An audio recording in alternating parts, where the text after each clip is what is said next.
आज हम मुद्रा विज्ञान की यात्रा करेंगे। क्या होता है मुद्रा विज्ञान? जैसे ये मानव शरीर है, ये 10 द्वारों से संचालित होता है। ये पंच महाभूत है, जल, पृथ्वी, आकाश, वायु, अग्नि। ये पंच महाभूत मानव शरीर के भीतर प्रति 4 सेकंड में प्राण के माध्यम से प्रवेश करते हैं। तो प्राण के साथ कनेक्ट करने के लिए हमें शरीर को पहले मूर्तिवत ठहराना होता है। जब शरीर मूर्तिवत ठहर जाएगा तो विचार धीरे धीरे शिथिल होने लगते हैं। विचार तभी गतिवान होते जब यह शरीर चलता है। अगर आप शरीर को ठहरा दे तो विचार धीरे धीरे शांत होने लग जाते। ठीक है, जब विचार शांत होंगे तो प्राण की धारा कैसे काम कर रही शरीर में, यह भी आप अच्छे से जान सकेंगे। तो भारतीय ऋषियों की इस महान परंपरा को बहुत ही वैज्ञानिक तरीके से समझने का प्रयास करते हैं। यह हमने वायु और अग्नि को मिला दिया। जल, पृथ्वी, आकाश तीनों अलग अलग हैं, लेकिन सबको ठहरा दिया। और इस तरह से हमने ये अर्धवज्रासन मुद्रा को धारण किया है। दोनों घुटनों को पास लिया है, दोनों इस तरह से मोड़ के निचले हिस्से को और पैरों को सटा के हिप्स के साथ रख दिया। ठीक है, अब हम शांत चित्त इस तरह से बैठेंगे, सिर्फ जल को मिलाएंगे और पृथ्वी को मिलाएंगे, क्योंकि आकाश तो मिल नहीं पाएगा, मुद्रा बदल जाएगी। आप करके देखिएगा। तो इस तरह से हम ये आकाश दूर रह गया, लेकिन एक आकृति बनेगी यहां पे। तो पहले हम इस आकृति पर यहां दृष्टि का बंध लगाएंगे।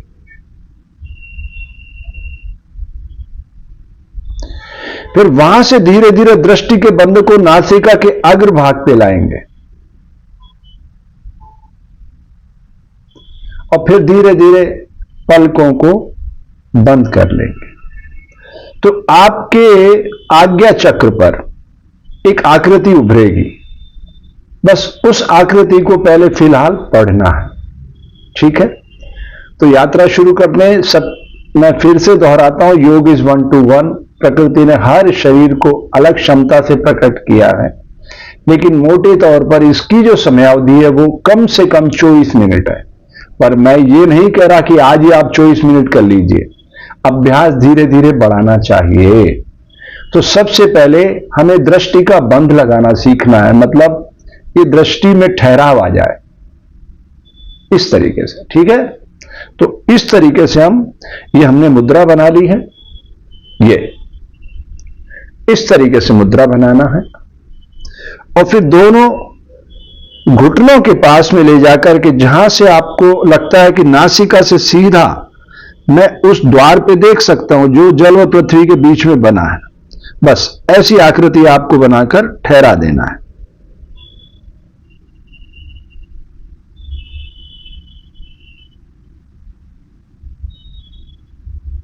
मैं लगभग 10-10 सेकंड का ये फ्रेम बना रहा हूं आपको दिखाने के लिए।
इस तरह से बार बार दोहराने पर सबसे पहले पता है आपको फायदा क्या मिलेगा? आपको ये भली भांति एहसास होने लग जाएगा कि इस समय मेरे शरीर के भीतर कौन सी नाड़ी का द्वार खुला हुआ है। जब सूर्य नाड़ी चलती है तो वो ऊर्जा की संवाहक बनकर आपके शरीर के भीतर पवित्रता को लाती है। जब चंद्र नाड़ी चलती है तो वो औषधि की संवाहक बनकर शरीर के सारे अंगों को पुष्ट करती है। और जब सुषुम्ना नाड़ी चलती है तो शरीर के सारे अंगों तक ऊर्जा और औषधि पहुंचाने का कार्य करती है। तो प्रकृति के इस विहंगम दृश्य को देखने के लिए हमें शरीर, प्राण तथा विचार के मध्य संतुलन बनाना सीखना होता है। ठीक है? तो इस तरह से हम ये जो ध्यान रखिएगा, जैसे पुराने जमाने में दो नाली बंदूकें होती थी तो वो कैसे करते थे? एक आंख बंद करके उस पे निशाना बनाते थे पहले, फिर उसको दागते थे। ठीक है?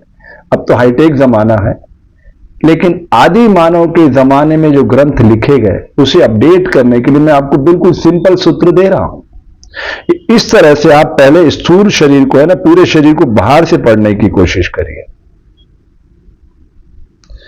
ये आपको लगता है कि हाथ है, ये हाथ थोड़ी है, ये तो पूरा ब्रह्मांड छुपा हुआ है इसके भीतर। आपको लगता है पैर है, ये पैर नहीं है, पूरी धरती है, यही आपको घुमाती है। अगर पैर नहीं हो तो आप कितना घूम सकोगे?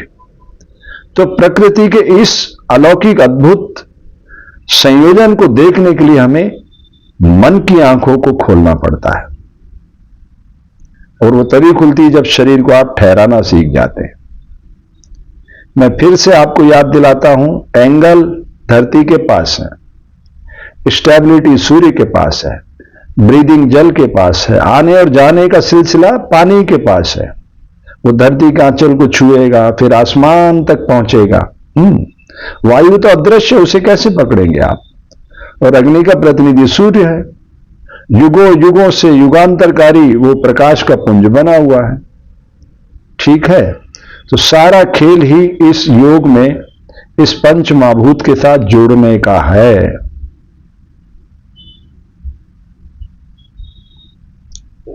ऐसे आप दृष्टि का बंद लगाकर बैठ जाएंगे तो धीरे धीरे एक आकृति वहीं उभरने लग जाएगी आपके हाथों में।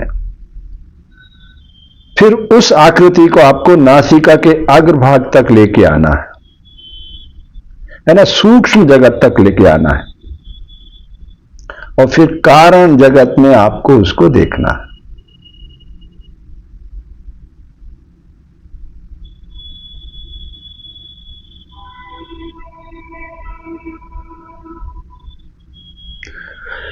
जो आकृति आपने स्थूल शरीर से देखी, फिर उसको सूक्ष्म करके नासिका पे लाए, फिर उसको भीतर ले गए। अब यहां आकर आपके मनोमय कोश का द्वार खुलता है। मनोमय कोश आपको विज्ञानमय कोश में ले जाता है। जो आप सोच रहे हैं इस क्रिया को करते समय, वही क्रिया हजारों गुना विस्तारित होकर फैलने लगती है, हजारों गुना। जैसे एक किसान धरती की कोख में एक बीज डालता है, फिर इंतजार करता है, तो प्रकृति बारिश, फिर सर्दी, गर्मी, सारे मौसमों का रंग उस पर चढ़ाती है फसलों पर, और फिर उसको निखार के प्रकट कर देती है।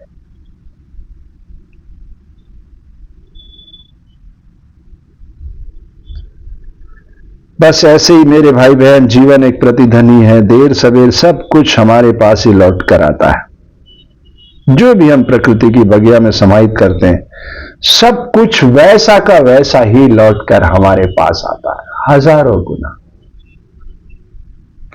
अगर हम इस क्रिया को करते समय मन में सोच रहे हैं मैं दुखी हूं, परेशान हूं, तो धरती कहती है बेटा तथास्तु। आप कहते हैं मैं स्वस्थ हूं, मस्त हूं, आनंद चित्त हूं, तो धरती कहती है बेटा तथास्तु, है ना। हजारों गुना वो विस्तारित हो जाता है। जैसा बीज उसका वैसा परिणाम।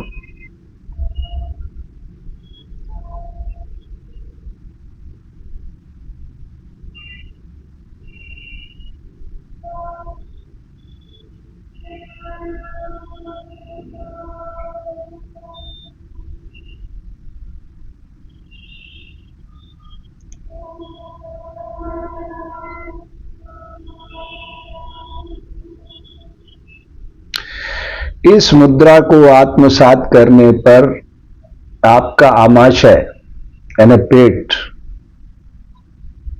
मक्खन जैसा मुलायम हो जाएगा, मक्खन जैसा।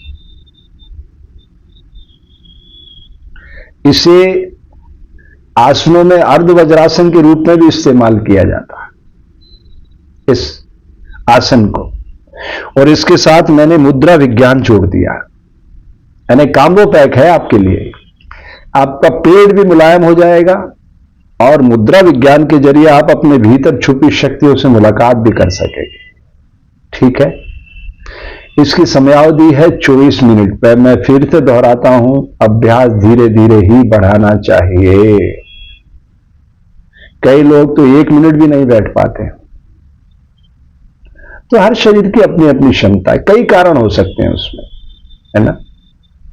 लेकिन मोटे तौर पर मैं जरूर आपसे कहना चाहता हूं, जब आप भोजन करते हैं, टीवी, मोबाइल, अखबार, बातचीत से बचिए। शांत चित्त होकर भोजन करिए, शांत चित्त होकर। समय कम लगेगा, ऊर्जा ज्यादा मिलेगी। पेट का संबंध सारी बीमारियों से है। समस्त बीमारियां पेट से ही उत्पन्न होती हैं। और पहली गलती हम यही करते हैं कि भोजन करते समय हम शांत चित्त नहीं रहते।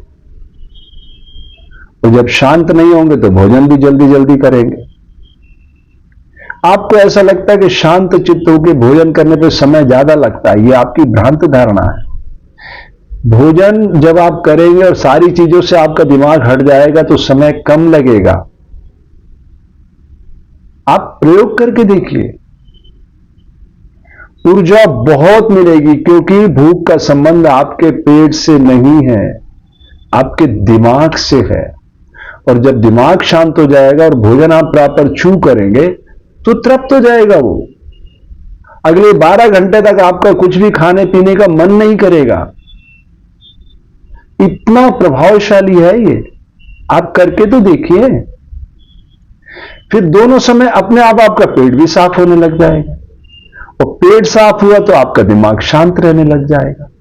और दिमाग शांत हुआ तो प्राण का आवागमन तो प्रकृति दे रही है। प्रकृति ने आपको बीमार करने के लिए थोड़ी भेजा है, अपनी बगिया को गुलजार करने के लिए भेजा है। तो एंगल के प्रभाव से धरती कितना चमत्कार घटित कर रही है, आप देख रहे हैं।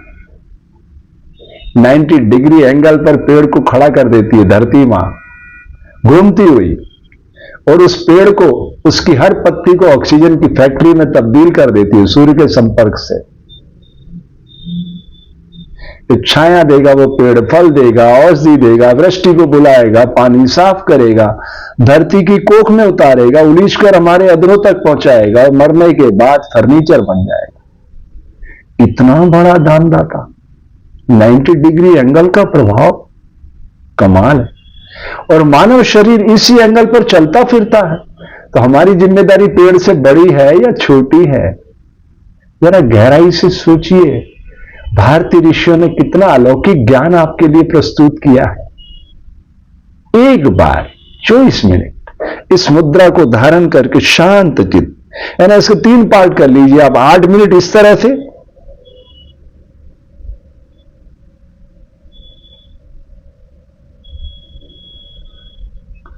तो यहां आपके मन में जो चल रहा है वही आकृति बनेगी।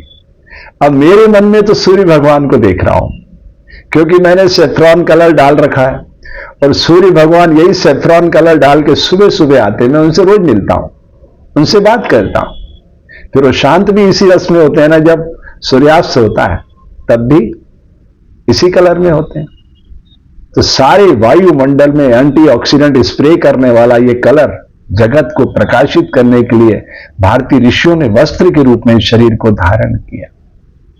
इसको धारण करने का मतलब है देने वाला बनना। लेने की मांग खत्म हो जाती है। तो जब देने का भाव हो जाता है तो आप बड़े होते हैं या छोटे रहते हैं, बताइए आप। सोचने की बात। तो 8 मिनट ऐसे दृष्टि का मन लगाकर, फिर 8 मिनट नासिका के अग्रभाग पर देखना।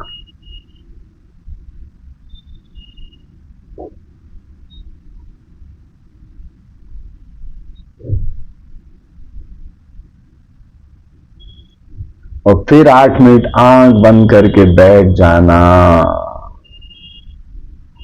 तो वो जो आपको पहले बाह्य जगत में दिखा था, धीरे धीरे वो सूक्ष्म जगत में दिखेगा, और सूक्ष्म जगत से वो जब कारण जगत में जाएगा तो बहुत विराट है प्रकृति, बहुत विराट।